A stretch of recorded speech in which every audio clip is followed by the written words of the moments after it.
Assalamualaikum warahmatullahi wabarakatuh.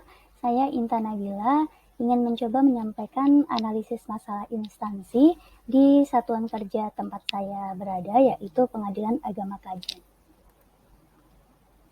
Analisis isu yang pertama, di mana kondisi saat ini terdapat atau maraknya oknum luar yang bertindak sebagai calo perkara di Pengadilan Agama Kajen, di mana kondisi yang kami harapkan masyarakat mau dan dapat mengurus sendiri kepentingannya di Pengadilan Agama Kajen tanpa menggunakan calo-calo perkara tersebut. Kenyataan masalahnya adalah terdapat oknum luar yang sering menawarkan untuk mengurus segala keperluan berperkara di Pengadilan Agama Kajen dengan meminta sejumlah uang yang tidak sedikit kepada para pihak tersebut. Analisis isu yang kedua, di mana kondisi saat ini yaitu belum adanya sarana sistem penomoran antrian khusus kaum rentan dan disabilitas. Kondisi yang diharapkan agar dapat menyediakan sistem antrian agar para pihak yang termasuk golongan tersebut dapat dilayani dengan lebih cepat daripada yang lain. Pernyataan masalahnya adalah para pihak dimaksud masih menggunakan sistem antrian yang sama dengan pihak lain yang tidak memiliki kebutuhan khusus, sehingga tidak jarang mereka itu harus menunggu lama. Hal ini dapat menimbulkan masalah pada kondisi fisik yang bersangkutan. Analisis isu yang ketiga, di mana kondisi saat ini fasilitas dan akses yang disediakan bagi para kaum rentan dan disabilitas di Pengadilan Agama Kajen tersebut belum terlalu maksimal. Kondisi yang diharapkan kami dapat menyediakan lebih banyak fasilitas dan akses bagi kaum rentan dan disabilitas tersebut agar mereka tetap merasa nyaman. Pernyataan masalahnya adalah di Pengadilan Agama Kajen saat ini hanya terdapat satu kursi roda dan itu belum ada fasilitas lain seperti tongkat atau kruk atau jalur khusus untuk tunanetra misalnya, dan kursi prioritas berstiker khusus bagi kaum rentan seperti manula, penyandang disabilitas, ibu hamil, dan ibu dengan balita. Teknik analisis isu yang saya gunakan di sini yaitu USG. Untuk isu pertama tadi yang tentang calo perkara, menurut saya secara urgensi kalau dikaitkan dengan materi wajib untuk aktualisasi Latsar kali ini belum terlalu urgent.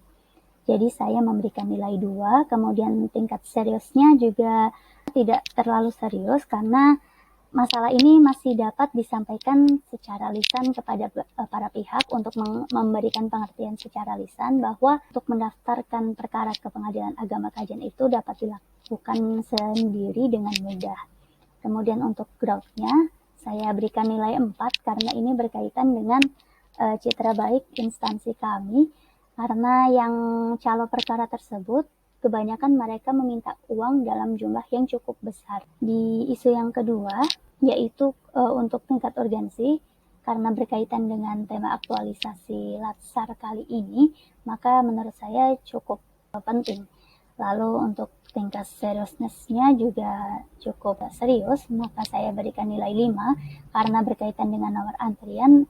Itu kan berkaitan dengan kondisi fisik yang bersangkutan. Kemudian jika tidak segera ditangani, menurut saya ini juga akan berpengaruh terhadap nama baik atau citra instansi pengadilan. Maka saya memberikan nilai 4. Di permasalahan yang ketiga tentang fasilitas untuk kaum rentan dan disabilitas yang terdapat di Pengadilan Agama Kajen memang belum maksimal. Untuk urgensi saya berikan nilai 3 karena seharusnya kami bisa menyediakan lebih banyak.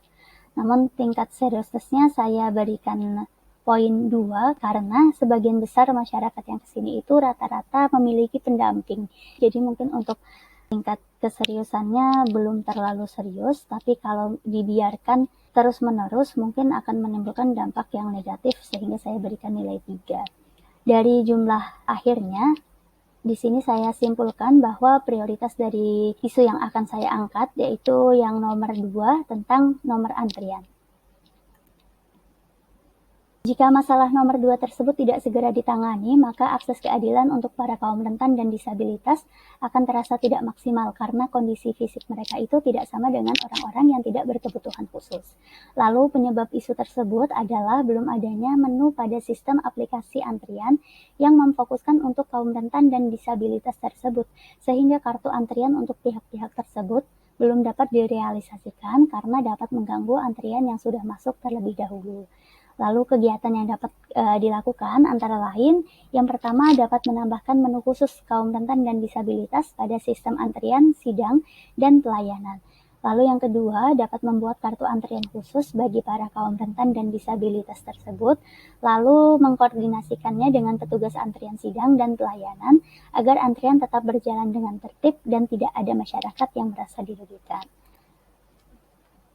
Sekian presentasi yang dapat saya sampaikan. Terima kasih. Wassalamualaikum warahmatullahi wabarakatuh.